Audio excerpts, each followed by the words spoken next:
How much protein do you need in a day?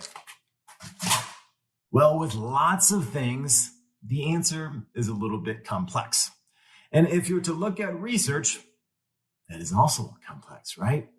The RDA standard is kind of all over the place, and it's really only for sedentary individuals. What does sedentary mean? I'm sitting down, not moving, and that recommendation is just to prevent malnutrition. So let's talk about how much protein do you need in a day? And often when people say how much protein do you need in a day, I think they're talking about how much protein do you need to actually build muscle. And as I said, we need to talk about what the RDA standard is just to prevent malnutrition. And does that make sense for what they're recommending?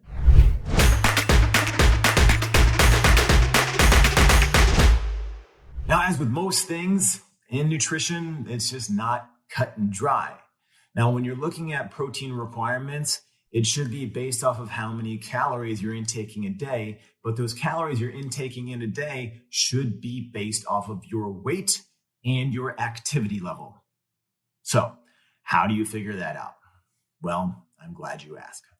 So the NIH has a great calculator that you can go there and find, and you can type in exactly how much you weigh and your activity level. So based off of the basal metabolic rate. Yes, basal metabolic rate, it's a mouthful, right? And basal metabolic rate and your activity level. So total daily energy expenditure as well, TDEE, if you're looking at that.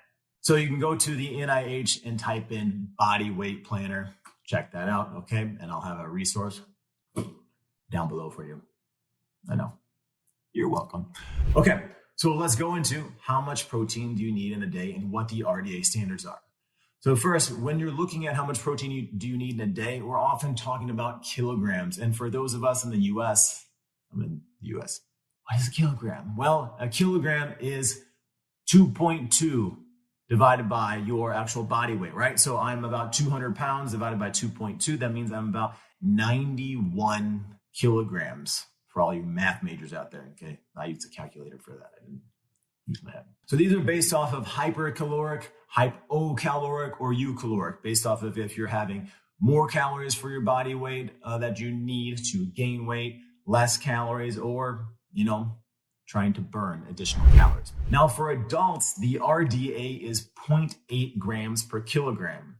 So for me, that means about 72 grams of protein in a day. That's kind of like a couple of chicken breasts for the whole day. That doesn't seem like a lot, right? I'm about 6'3" and 200 pounds, beefy or meaty, or if I'm eating plants, planty. Is planty a thing? Planty might be a thing. Okay, so 72 grams doesn't seem like a lot, but as I said, that's based off of not being malnourished. But is that correct if we're looking at that? No.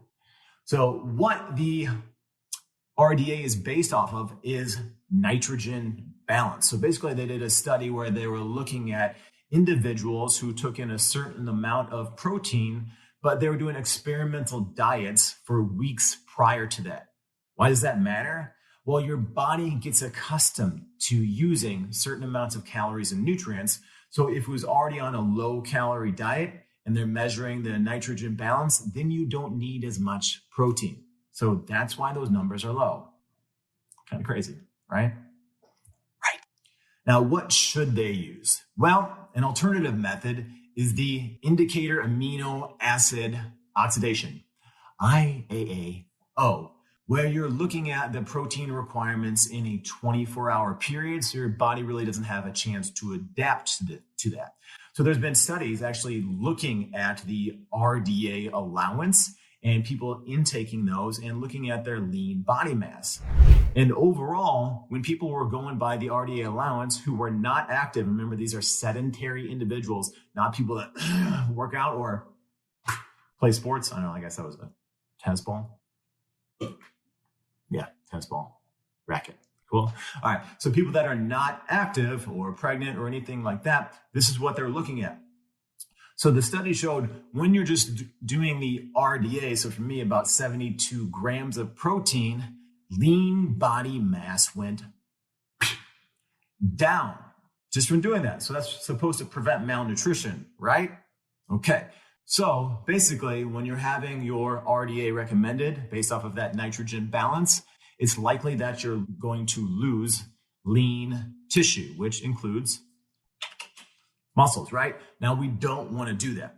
So what should you go by if you're sedentary? Once again, sedentary, and you're not working out, or you're not playing a sport, or you're not pregnant. So this particular study looked at having the protein, and it was actually having more calories than they were supposed to in a day for their body weight. So about 40% more calories. So the group that had the RDA lost lean muscle tissue, and the group that actually increased their protein amount, regardless of not being active, actually increased lean muscle tissue. So that's a good thing, right? Or lean tissue. They didn't specify lean tissue, but that part of that is muscle, okay?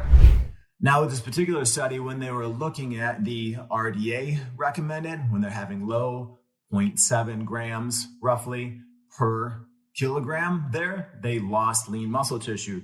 Normal protein levels were about 1.8 and as high as 3 grams per kilogram.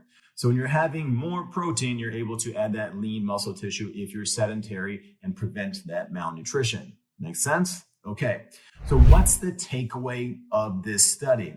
Well, even at the higher end ranges, they found no negative effects of having higher end protein. So as opposed to going with the RDA recommendation of the lower amounts of protein, which is based off of the nitrogen balance, right? You should really go for about 1.8 grams per kilogram of body weight if you are sedentary. All right, 1.8 grams. So divide your weight by 2.2 if we're going by pounds. And then you can get your number of kilograms and multiply that by 1.8 grams. Got it? Now we debunked the RDA. So how much protein do you need if you're lifting weights? How much protein do you need if you're an athlete?